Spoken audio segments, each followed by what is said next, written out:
Thank you, Mr. Chairman. I knew coming into this, quite frankly, that we were going to hear the excellent work that these three companies are doing to try to safeguard their users from foreign interference. I get that. My concern, though, is the active engagement from these companies into the speech of users as a publisher rather than a platform. Just last week, I believe it was, a Facebook memo leaked that cataloged a so-called hate agents. And of course, it included some conservative individuals, Candace Owens. In fact, Mr. Speaker, I have a screenshot of that I'd ask unanimous consent to be added to the record. Without objection. Thank you. And you know, I look at this with great concern. We've heard of it. We've had hearings about this type of thing on and on. Mr. Gleicher, let me ask you, you know, it's been confirmed that from Facebook that these hate agent lists exist. And, you know, you guys are supposedly a neutral platform, but doesn't the existence of these type of actions really create a type of election interference that you're trying, at least you say that you're trying to avoid? Congressman, thank you for the question. So the question that you're asking is an important one. Facebook is a platform for ideas across the spectrum. Whenever we're thinking about creating a new policy or changing the line in a policy, one of the things that we do is we look at what effect that might have, and in particular, would that have any unintended consequences? So in this context, we developed a list of people who were engaged in the public debate around white nationalism, white separatism, people who might be affected by this policy change, so that we could do the due diligence to understand what effect the change in this policy would have. This was an internal list so that we could do that type of analysis.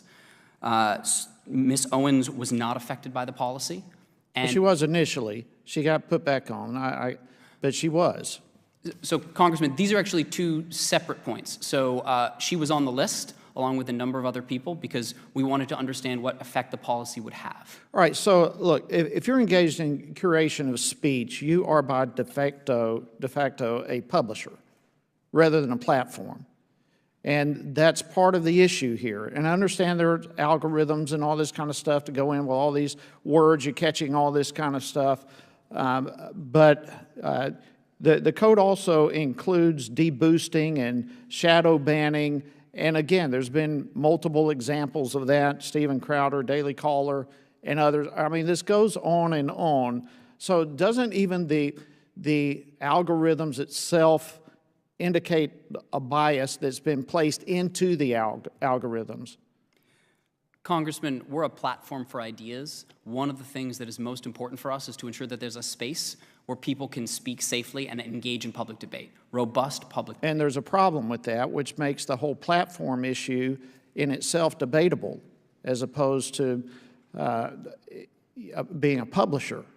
I think one of the critical things in creating a space for public debate is to ensure that when statements cross the line into violence or threats or clearly are hate speech, we're able to take action in that space to ensure that people can engage in the discussion. There's not that kind of conversation going on with Steven Crowder and Daily Caller and all that. I mean, therein lies the problem. You can say what you want to say, but there are issues where conservatives are the ones oftentimes, most of the times, who are on the short end of this stick.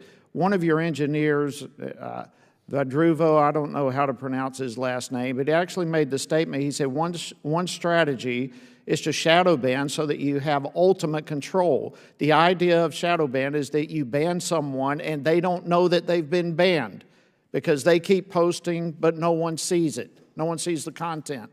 This is taking place, and it is inexcusable.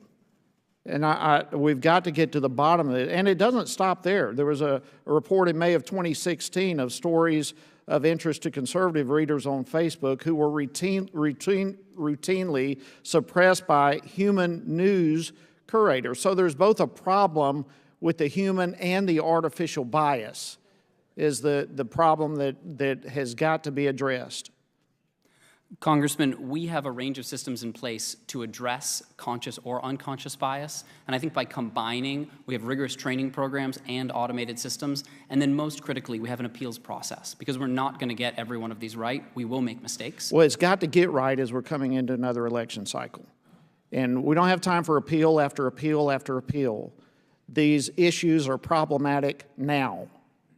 And I want to see, and my time has expired, but I want to see the solutions that you are coming up with in the political spectrum, primarily directed against conservatives who do not have a voice. And this is not just towards Facebook, but it's Twitter. We're seeing this kind of thing across the board. And it's the transparency. We can talk about all these fancy things that we want to do, and I appreciate the effort that's being done, but the transparency and the outcome has still got to be resolved, that this is indeed a platform and it's not a publisher where speech in itself is being censored. And with that, Mr. Chairman, I'll yield. Thank you. The gentleman yields back. The chair now recognizes the gentlelady from Illinois, Ms. Kelly, for 5 minutes. Thank you, Mr. Chair.